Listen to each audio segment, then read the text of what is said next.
कृषि मंत्री जयप्रकाश दलाल ने दावा किया कि हरियाणा के अनेक बड़े कांग्रेस नेता डूबते जहाज से छलांग लगाकर भाजपा में आने को तैयार हैं। उन्होंने किरण चौधरी का नाम लिए बिना भाजपा में शामिल होने के संकेत भी दिए। उन्होंने कहा कि भाजपा की नीति के अनुसार ही कांग्रेस नेता पार्टी छोड़ने की फिराक में हैं। समय अनुसार ऐसे नेता भाजपा की नीतियों के अनुसार ही शामिल होंगे। चुनाव के समय एसी से निकलने वाले नेताओं व पार्टियों के दिन अब लद गए हैं और जनता के बीच जाने के लिए विपक्ष भी नाकाम है। ऐसी स्थिति में भाजपा ही एकमात्र विकल्प बचा है। दरअसल जेपी दलाल चरखी दादरी के कस्बा झोंझू कला के महिला कॉलेज में आयोजित यूथ फेस्टिवल के शुभारंभ करने पहुंचे थे और उस दौरान मीडिया से बातचीत कर रहे थे। दलाल ने कहा कि कुर्सी की लड़ाई के लिए विपक्षी पार्टियां किसानों के नाम पर राजनीति करने की जुगत में हैं, जबकि हकीकत यह है कि जिन लोगों ने पंजाब में अपने नेताओं की जमानतें जब्त करवाई, वही हरियाणा में किसानों के नाम पर बयान देकर प्रदेश का माहौल खराब कर रहे हैं। हरियाणा के किसानों का पूरी तरह से समझ है, यही कारण है कि किसानों के नाम पर राजनीति करने वालों की खराब माटी हो रही है। काठ की हांडी बार बार नहीं चढ़ेगी और न ही अब दोबारा किसान आंदोलन होगा। दलाल ने कहा कि हरियाणा की पंचायत नीति को केंद्र सरकार भी अपनाएगी। आने वाले समय में पंचायतों की तर्ज पर विधानसभा, लोकसभा व राज्यसभा में 50% महिलाओं को भी आरक्षण देने की पहल होगी। उन्होंने कांग्रेस की भारत जोड़ो यात्रा पर कटाक्ष करते हुए कहा कि ये यात्रा सिर्फ पार्टी को बचाने की जद्दोजहद है, क्योंकि कांग्रेस अपनी पार्टी से खिसकते नेताओं को रोकने में नाकाम है। वहीं उन्होंने कहा कि हरियाणा के खेतों में जल भराव से खेती वंचित होगी तो अधिकारियों पर गाज पड़ेगी। जल भराव के स्थायी समाधान होंगे। सरकार ऐसी नीति बना रही है। सरकार की नई टेक्नोलॉजी नीति ने ग्रामीण प्रवेश में प्रतिभाओं को उभारा है। आने वाले समय में युवाओं के दम पर भारत देश दुनिया की बड़ी शक्ति के रूप में उभरेगी। कार्यक्रम में मंत्री ने कॉलेज को 11 लाख रुपए देने की घोषणा की और कहा, यूथ फेस्टिवल द्वारा देश की संस्कृति जानने का मौका मिलेगा। आज इस ग्रामीण क्षेत्र के जो कॉलेज है, जो समाज ने अपने कंट्रीब्यूशन से बनाया था, झोंझू के अंदर इसमें आने का मौका मिला और चौधरी बंसीलाल विश्वविद्यालय का ये यूथ फेस्टिवल है और बच्चियों का में जो प्रतिभा दिखाई है, जिस तरह का इनका हौसला है आजकल, इसको देख के मुझे पूरा विश्वास हो गया है कि आने वाली सदी है वो भारत की है। इन बच्चों के दम पर भारत दुनिया की महाशक्ति बनेगा और ख़ासकर इस ग्रामीण परिवेश के बच्चे जो अभाव में रहते थे, इस टेक्नोलॉजी के माध्यम से आज दुनिया से जुड़ चुके हैं।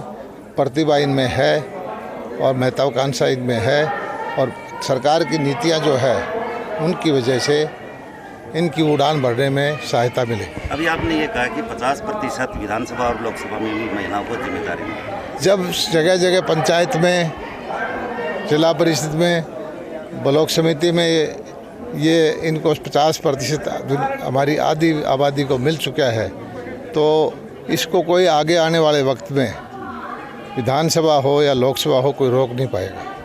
अभी जैसे बीजेपी के 16 और 17 को गुड़गांव में मीटिंग है, क्या विधानसभा 2024 का रोड मैप तैयार? ये भारतीय जनता पार्टी एक ऐसी पार्टी है जो हर वक्त जनता के कल्याणकारी काम करती रहती है, हर वक्त सेवा भाव से लगी रहती है। चुनाव आते रहते हैं, जाते रहते हैं और इन नीतियों की वजह से ही जनता के दिल में भारतीय जनता पार्टी है। हमारा इस तरह का नीतियाँ नहीं है कि चुनाव आए और एयर कंडीशन से निकल के लोग गांव में पहुँचे।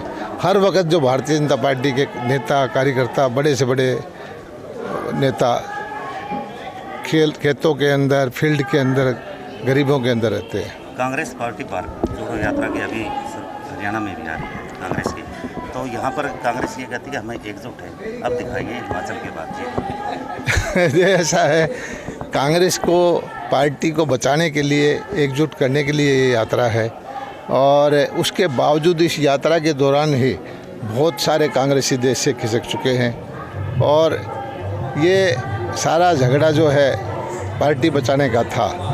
एक अच्छी बात ज़रूर होगी इस यात्रा में कि राहुल जी, जिसको देश के बारे में जानकारी कम थी, जो विदेश में पढ़े हैं, विदेश में ज़्यादा रहते हैं या सुरक्षा के घेरे में रहे हैं, उन्होंने देश के बारे में कुछ न कुछ ज्ञान प्राप्त ज़रूर किया होगा और मैं उम्मीद रखता हूँ कि कुछ साल और इस तरह वो यात्रा करें तो इस देश के लिए बड़ा सहायक रहेगा। क्या कुलदीप बिश्नोई के बाद कांग्रेस का कोई और नेता भी बीजेपी में?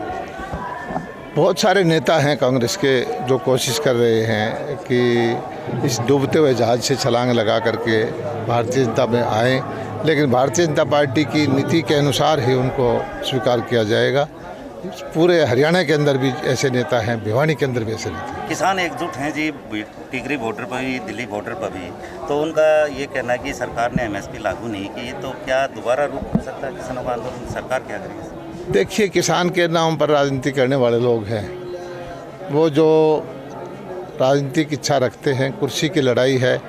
आज आपके सामने है, एमएसपी जो घोषणा हुई है उससे ऊपर कपास बिक रही है, एमएसपी की घोषणा हुई है उससे ऊपर सरसों बिक रही है, बाकी फसलें भी एमएसपी से ऊपर हैं। बाजरे का भावांतर भरपाई दे रहे हैं, सबसे ज़्यादा फसलें हम खरीदते हैं। लेकिन दुर्भाग्य हमारा ये है कि जो लोग पंजाब में जमानतें जब्त कराई थी, वो हमारे प्रदेश का माहौल ख़राब करने के लिए यहाँ आकर के बयान देते हैं। लेकिन हरियाणा का किसान इस बात को समझ चुका है, ये काठ की हांडी बार बार नहीं चलेगी। सर, हरियाणा में कई जगह जल भराव की स्थिति है जहाँ पर बिजाई भी नहीं हुई है। मैं 6-7 जिलों में गया और पिछले 10 दिन पहले मैंने मीटिंग की सभी 10 डिस्ट्रिक्ट की, और सब एक्शन को ये कहा कि किसी भी के क्षेत्र में जल भराव की वजह से अगर किसान की बिजाई नहीं हुई तो उसको निलंबित कर दूंगा। और उसका परिणाम ये हुआ है कि ज़्यादातर इलाके में जल भराव वाला पानी निकल गया है। आगे इसकी व्यवस्था हम परमानेंट करेंगे फ्लड कंट्रोल की जो कमेटी की मीटिंग में, कि किसान की ज़मीन जो है जल भराव की वजह से उसको नुकसान ना हो, साथ साथ निकलता रहे।